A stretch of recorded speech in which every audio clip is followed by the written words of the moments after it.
और है। और आइए एक बार फिर से रुक करते हैं यहाँ पर बीजेपी की तरफ से जो प्रेस वार्ता की जा रही है उसका। कीजिएगा,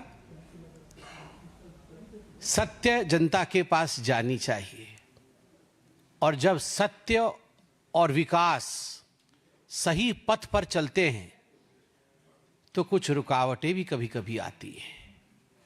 प्रयास किया जाता है कि उसे रोका जाए, मगर सप्तधारा रुकेगी नहीं, सप्तधारा आगे बढ़ेगी। जो लक्ष्य और जो टारगेट दिया गया है वह टारगेट जरूर आगे बढ़ेगा। देखिए, प्रेस कॉन्फ्रेंस इसलिए गंभीर है, मैं आज दिल की गहराई से बता रहा हूं। We have to think very seriously कि हमें देश को कहां लेके जाना है, देश किस दिशा में जा रहा है। क्या भारतवर्ष आज एक ग्लोबल चैलेंज बना है या नहीं बना है, और भारत का भविष्य क्या है। मुझे याद है जब हम टीनेजर थे, जब हम युवावस्था में थे, हम किसी बाहर के देश की चित्र को देखते थे या कभी किसी को सौभाग्य मिला। हमारे ज़माने में बहुत कम लोग अमेरिका जा पाते थे या बाहर जा पाते थे, आज लोग जा पाते हैं। तो कभी भी बाहर के कोई दृश्य को देखते थे, टीवी में देखते थे, कोई हॉलीवुड मूवी में देखते थे, तो हमें लगता था हम ऐसा क्यों नहीं हो सकते, इंडिया ऐसा क्यों नहीं हो सकता, ऐसी सड़कें इंडिया में क्यों नहीं हो सकती है, ऐसे पुल, ऐसे ट्रेन इंडिया में क्यों नहीं हो सकते हैं। Why is it that only the US dream has to be big? क्यों ऐसा हो सकता है कि ग्रेट अमेरिकन ड्रीम हो सकता है, मगर भारत का कोई लक्ष्य क्यों नहीं हो सकता। तो 15 अगस्त 2026 में प्रधानमंत्री नरेंद्र मोदी जी ने वह लक्ष्य, वह टारगेट भारतवर्ष का देश के सामने लाल किले के प्राचीर से रखा।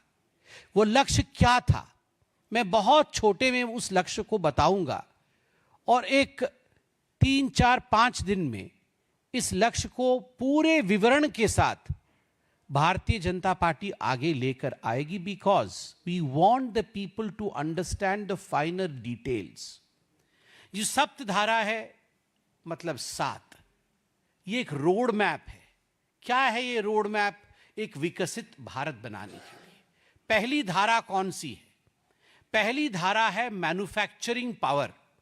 किस प्रकार देश के मैन्युफैक्चरिंग पावर को बढ़ाया जाए, किस प्रकार से एक रोबस्ट डोमेस्टिक वैल्यू चेन बनाया जाए, किस प्रकार से रॉ प्रोडक्ट से फिनिश प्रोडक्ट तक संपूर्ण रूप से भारतवर्ष में मैन्युफैक्चरिंग हो, किस प्रकार जीरो डिफेक्ट प्रोडक्ट भारत में बनाए जाए, किस प्रकार प्रेसिशन मैन्युफैक्चरिंग, एकदम प्रेसिशन के साथ मैन्युफैक्चरिंग इंडिया में हो, और किस प्रकार हाईली कॉम्पिटिटिव फैक्ट्री भारतवर्ष में बने और सुपीरियर क्वालिटी प्रोडक्ट्स का मैन्युफैक्चरिंग भारत में हो।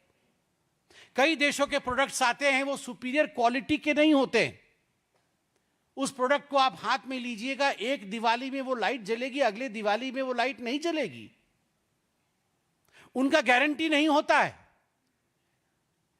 कई देशों के प्रोडक्ट वैसे होते हैं, but we want to be precise, we want to be competitive, we want to give you durable products. ये हमारे मैन्युफैक्चरिंग का स्वप्न है। और कुछ नेता भी वैसे होते हैं जिनकी गारंटी नहीं होती है, मगर हमारे वाले नेता की गारंटी है। तो हम गारंटी के साथ कहते हैं कि हम आपको गारंटी का मैन्युफैक्चरिंग देंगे। यह है पहला धारा। दूसरी धारा कौन सी है?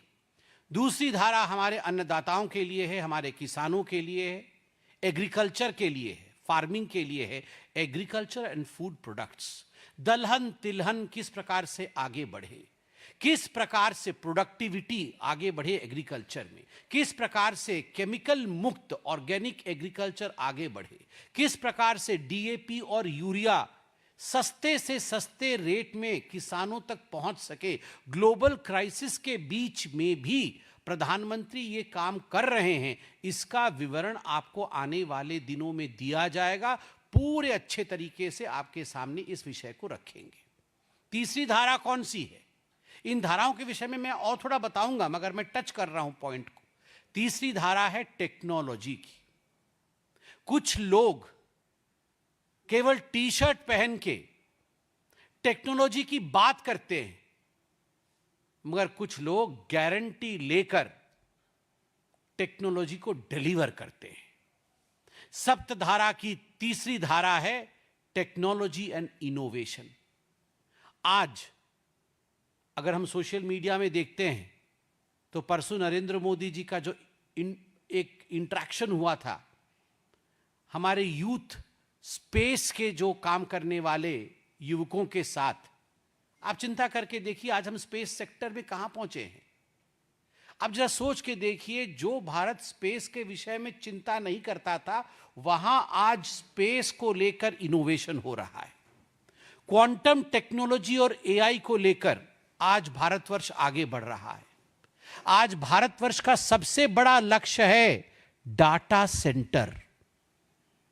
बहुत लोग समझ नहीं रहे होंगे ये डाटा सेंटर क्या होता है, मगर हमें इसे गांव-गांव तक समझाना है। हमारे डाटा को हमारे पास ही सुरक्षित रखना, अपने पास ही अपना डेटा रहे, अपना डेटा सेंटर हो, ये बहुत बड़ी बात है। आज डेटा बाहर रहती है, अपना डेटा सेंटर होना, नेक्स्ट जनरेशन कम्युनिकेशन को स्थापित करना। और प्रधानमंत्री जी ने कहा 10 मिलियन 1 करोड़ युवाओं को एआई आर्टिफिशियल इंटेलिजेंस में किस प्रकार से हम ट्रेनिंग दे सके 1 वर्ष के अंदर। केवल उतना ही नहीं, डिजिटल पब्लिक इंफ्रास्ट्रक्चर डीपीआई के माध्यम से हम फ्री ऑनलाइन कोचिंग बच्चों के लिए कैसे शुरू कर सके। आजकल कितना कंपटीशन है कोचिंग को लेकर, उसके लिए प्रधानमंत्री जी ने चिंता किया है। ये टेक्नोलॉजी और इनोवेशन। और आप देखिएगा, लोग हंसते थे यूपीआई को लेकर, यूपीआई नहीं हो पाएगा, 10 वर्ष पूर्ण हो गए। आज लोग हंस रहे हैं कि हाँ, ये डीपीआई से क्या आप कोचिंग कर सकते हैं? क्या यह संभव है कि कोचिंग हो पाएगा डीपीआई से? मैं आपको आज लिख के दे रहा हूं, आप लिख के रखिए। आप देखिएगा, it would be a success story of India जब डीपीआई से हमारे बच्चे, डिजिटल प्लेटफॉर्म से हमारे बच्चे कोचिंग सेंटर्स के द्वारा, सबसे अच्छे टीचर्स के द्वारा घर बैठे कोचिंग ले रहे होंगे। ये होगा जब 1 करोड़ बच्चे एआई में शिक्षित होंगे 1 साल के अंदर, तब हमारी सप्तधारा की जो टेक्नोलॉजी और इनोवेशन की धारा है ये पूर्ण होगी। हमारी दूसरी धारा है, मतलब सप्तधारा की अगली धारा है गति शक्ति। गति शक्ति का अर्थ है किस प्रकार से हम कनेक्टिविटी को गति दे। High speed rail, ultra modern highways, inland waterways. हमने कभी नहीं सोचा था कि इनलैंड वाटरवेज के माध्यम से भी हम कनेक्टिविटी को गति दे सकते हैं, मगर विगत 12 वर्षों में ये करके दिखाया है। एडवांस्ड एयरपोर्ट, मैं नॉर्थ ईस्ट का कोऑर्डिनेटर हूं, कई वर्षों से नॉर्थ ईस्ट जा रहा हूं। पहले त्रिपुरा का एयरपोर्ट कैसा था, आज त्रिपुरा का एयरपोर्ट कैसा है। पहले गुवाहाटी का एयरपोर्ट कैसा था, आज गुवाहाटी के एयरपोर्ट में उतरता हूं तो I get that international vibration. आप सबको भी वैसा लगता होगा। आप गुवाहाटी के एयरपोर्ट में उतरिए, बैम्बू से बना हुआ वो जो सुंदरता, वो जो मॉडर्निटी है, everywhere every state has showcase that, कि संभव है कि हमारे एयरपोर्ट, और तो और मैं पुरी का सांसद हूं, मैं रिव्यू करने जाता हूं पुरी के रेलवे स्टेशन को, तो मुझे विश्वास नहीं होता है कि इस प्रकार का रेलवे स्टेशन बन सकता है। देश भर में अपग्रेडेशन ऑफ रेलवे स्टेशन, ये जो कम्युनिकेशन, कनेक्टिविटी और स्पीड, गति शक्ति है, ये अपने आप में कितनी बड़ी बात है। आप चिंता करके देखिए, हाइड्रोजन पावर्ड ट्रेन्स, सपने में नहीं सोचा था हमने, आज हाइड्रोजन पावर्ड ट्रेन्स चलने वाली है, चल रही है, इसका इंट्रोडक्शन हुआ है। Seamless integration of clean energy into national transport system, ये गति शक्ति है। उसके बाद की जो धारा है वो एक बहुत महत्वपूर्ण धारा है। भारतवर्ष ने चाहे एयर स्ट्राइक हो, चाहे सर्जिकल स्ट्राइक हो, उसके माध्यम से दिखाया है कि डिफेंस पावर की जो धारा है उसमें बहुत बड़ा परिवर्तन आया है। एक भारत वैसा भी था जिसमें वहां के डिफेंस मिनिस्टर ने कहा था, no work is the work. Border में रोड नहीं बनाना, कोई डेवलपमेंट नहीं करना ही सबसे बड़ा काम है। वहां से आज हम सेल्फ रिलायंस की तरफ बढ़ रहे हैं। आज जिस प्रकार से डिफेंस सेक्टर में एक एक उत्पाद भारत का पूरे विश्व में कॉम्पिटेंस के साथ, क्रेडिबिलिटी के साथ खड़ा है, जैसे उसकी मार्केटिंग हो रही है, गर्व के साथ, फक्र के साथ आज हम कह सकते हैं कि भारतवर्ष डिफेंस के सेक्टर में आत्मनिर्भर हो रहा है। दूसरे देश जहां से हम पहले कभी इंपोर्ट करते थे, आज हम उन देशों को डिफेंस के प्रोडक्ट, हमारे इंडिजिनस डिफेंस के प्रोडक्ट एक्सपोर्ट करते हैं। और प्रधानमंत्री जी ने इस बार बहुत बड़ी बात कही लाल किले से डिफेंस के सेक्टर के लिए सप्तधारा में। उन्होंने कहा है कि मिशन सुदर्शन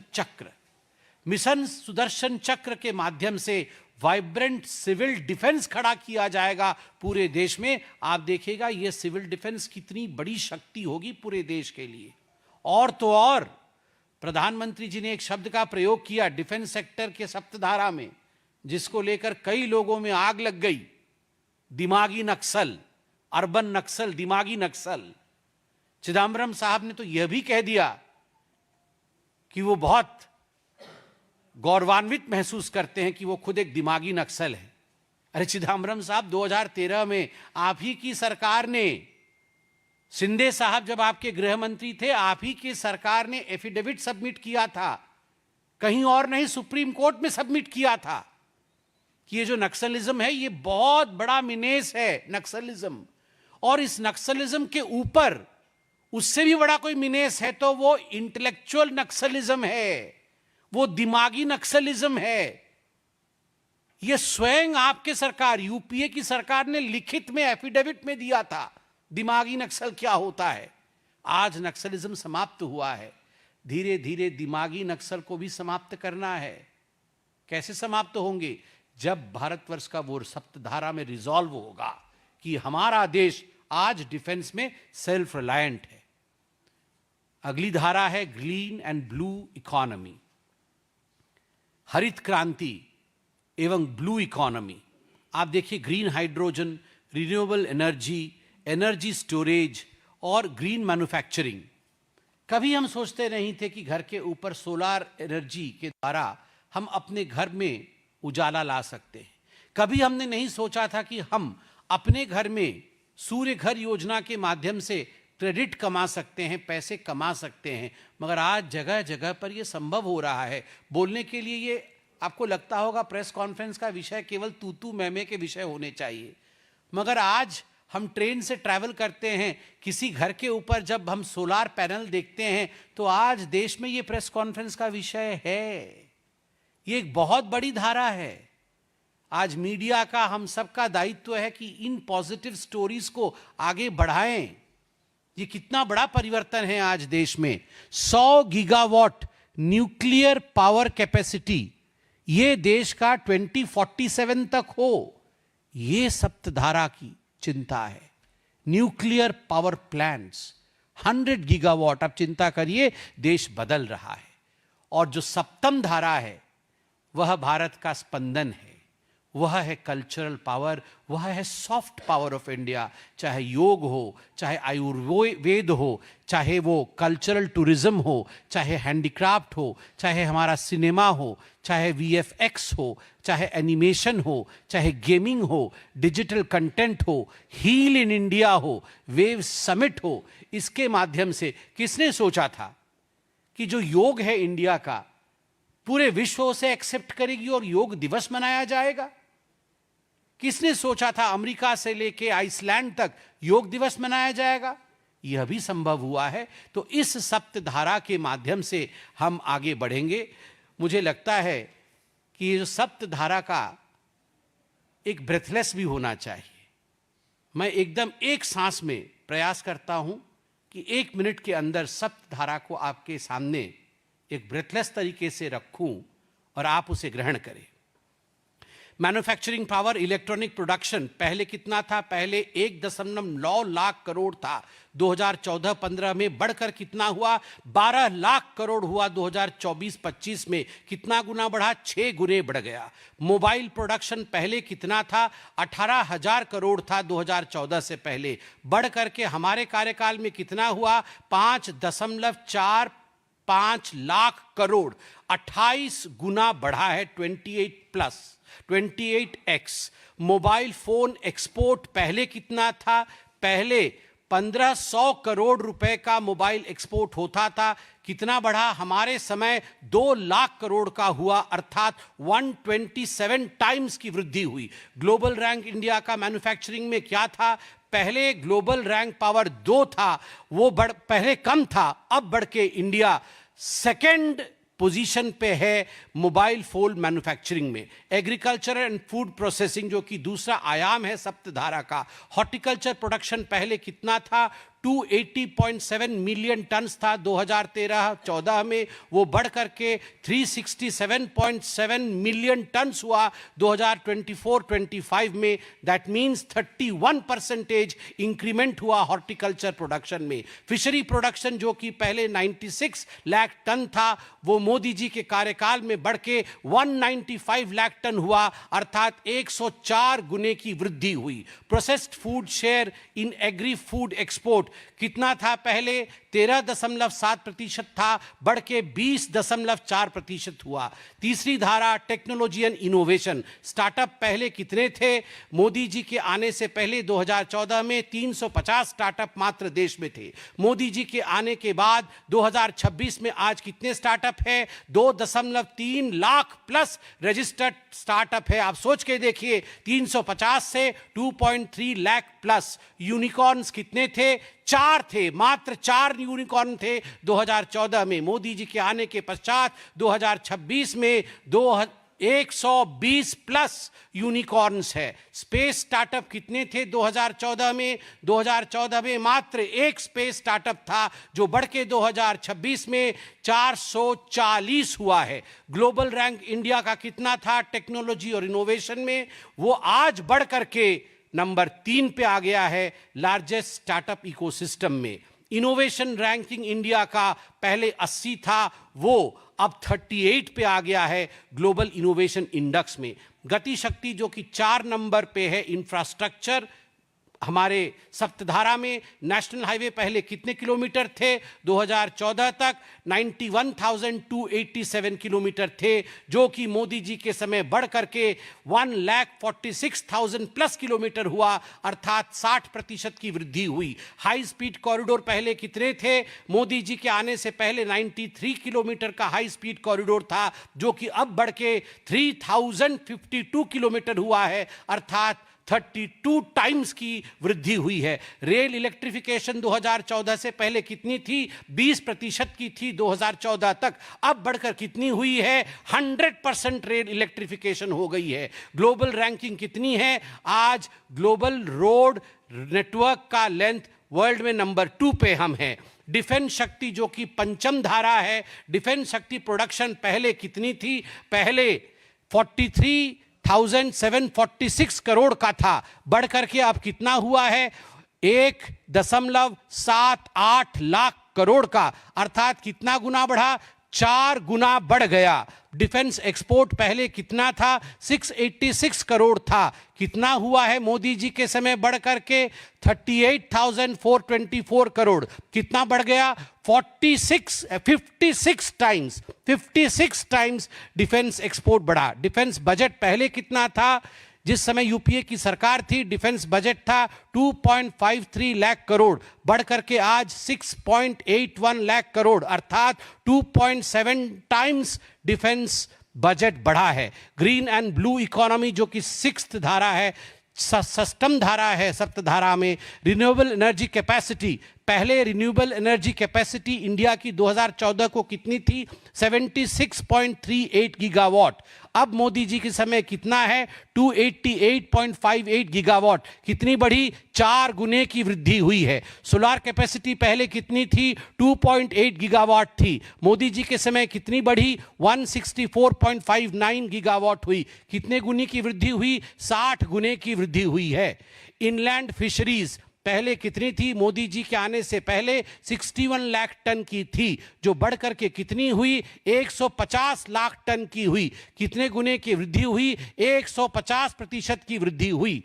ग्लोबल रैंक पहले इंडिया का जो भी था, आज तीसरे रैंक पे खड़ा है रिन्यूएबल एनर्जी में। सोलार रैंक आज भारतवर्ष का ग्लोबली तीसरे नंबर पे है। विंड रैंक आज ग्लोबली इंडिया का चौथे पोजीशन में है। सप्तम धारा soft power, UNESCO world heritage sites पहले 31 थे, अब बढ़कर के 44 हो गए हैं। इंटरनेशनल योगा दिवस पहले नॉन एग्जिस्टेंट था, अब ग्लोबली ऑब्जर्व किया जाता है। फॉरेन टूरिस्ट अराइवल पहले 6.97 मिलियन थे 2013 तक, अब बढ़ के 9.95 मिलियन हो गए हैं 2024 तक। अर्थात कितने की वृद्धि हुई है? 44% की वृद्धि हुई है। यह है सप्तधारा। अब सप्तधारा के पश्चात मैं कंक्लूड करता हूं।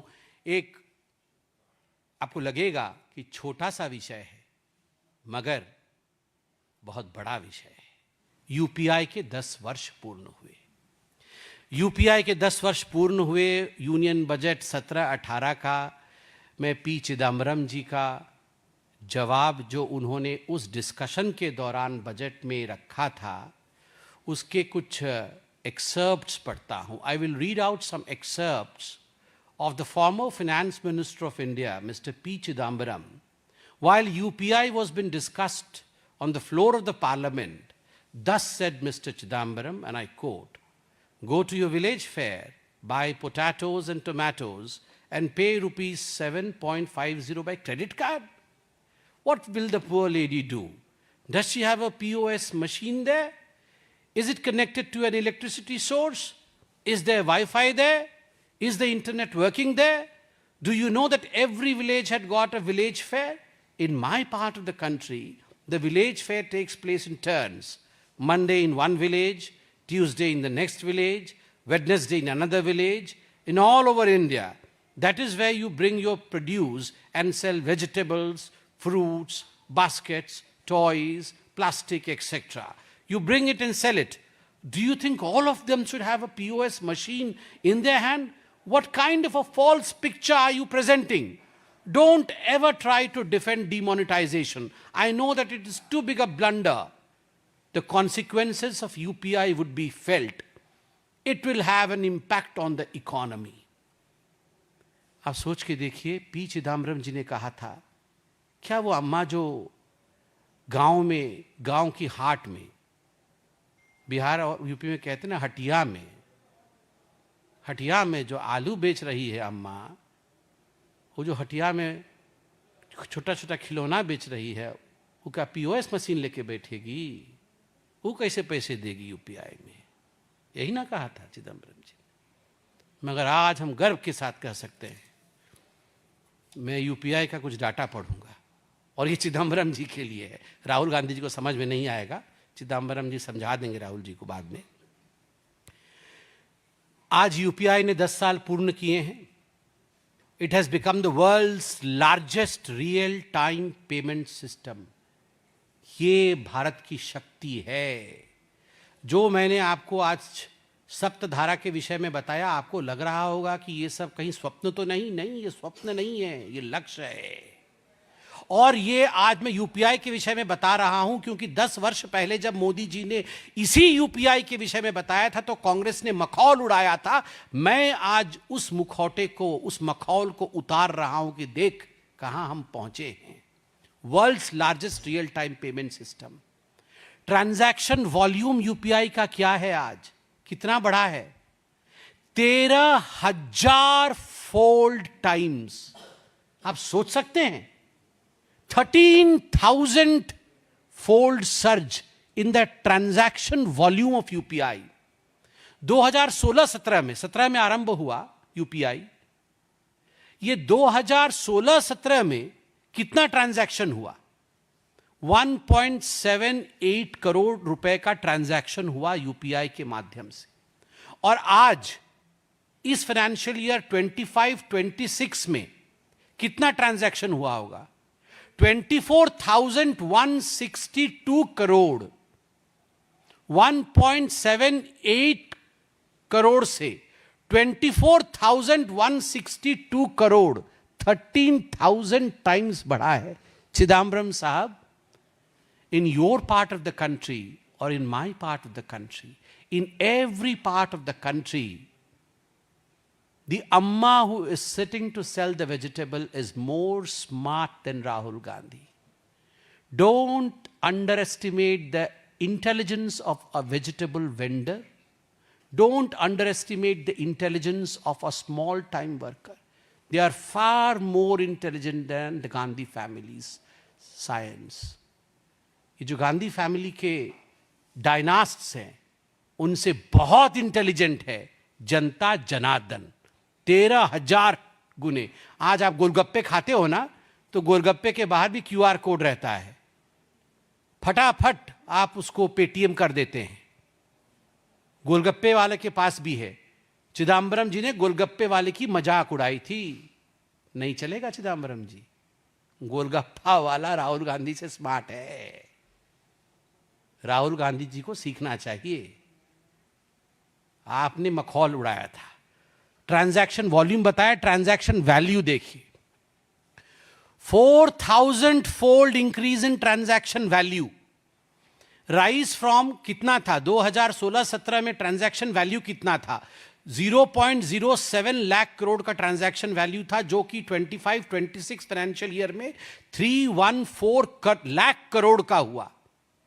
314 लाख करोड़ का। यूपीआई आज कितने देशों में चलती है? 11 देशों में यूपीआई चलती है। सबसे बड़ा है, one of the biggest global platform बना है क्रॉस बॉर्डर डिजिटल पेमेंट के लिए। यह सोचने की बात है। नंबर ऑफ बैंक्स, कितने बैंक्स आप सोच के देखिए जो आज लाइव है यूपीआई को लेकर। वो पहले 44 थी 16-17 में, आज वो बढ़ के 703 बैंक 25-26 में यूपीआई के माध्यम से काम करती है। और जो यूपीआई की ये सक्सेस स्टोरी है, उसकी पूरी की पूरी खाका के साथ में आया हूं, मगर मुझे लगता है ये प्रेस कॉन्फ्रेंस आगे भी कंटिन्यू करेगा। आने वाले दिनों में आपके सामने ये रखा जाएगा। मगर मैंने यूपीआई के बारे में केवल इसलिए बताया क्योंकि आज उसके 10 साल भी हो रहे थे, और यूपीआई की सक्सेस स्टोरी शोज दैट सप्तधारा की सक्सेस स्टोरी भी दूर नहीं है। आज हम हर विषय पे तू मैं करते हैं। आज हमें लगता है, कई लोग प्रश्न करते हैं कि भारत क्या वाकई आगे बढ़ रहा है? कहां से कहां, ये कहां आ गए हम यूं ही साथ चलते चलते। आप जरा चिंता करिए, आप जरा चिंता करिए, पहले कहां थे? 2014 में कहां थे और 2026 में कहां है? मुझे तो वो गीत ही याद आ रहा है। ये सिलसिला, ये विकास की सिलसिला, ये सप्तधारा की सिलसिला, ये कहां आ गए हम यूं ही साथ चलते चलते। कौन चल रहा है? जनता और मोदी जी, जनता और एनडीए की सरकार। और वो यूपीए वाले हैं, उनका कहना है कि तुम होते तो ऐसा होता, तुम होते तो वैसा होता, तुम होते तो आज व्हाट्सएप का नाम राजीव गांधी गपशप योजना होती, तुम होते तो सारे मूर्तियों का नाम केवल गांधी परिवार के नाम पे होता। फर्क बस इतना ही है कि आज एक परिवार के नाम पे सब कुछ नहीं है। सप्तधारा आज देश की धारा है, हम उसी धारा के साथ आगे बढ़ेंगे। इतना ही कह के मैं अपने वक्तव्य को समाप्त करता हूं। कोई प्रश्न हो तो अवश्य पूछें। तो आप देख रहे थे यहाँ पर बीजेपी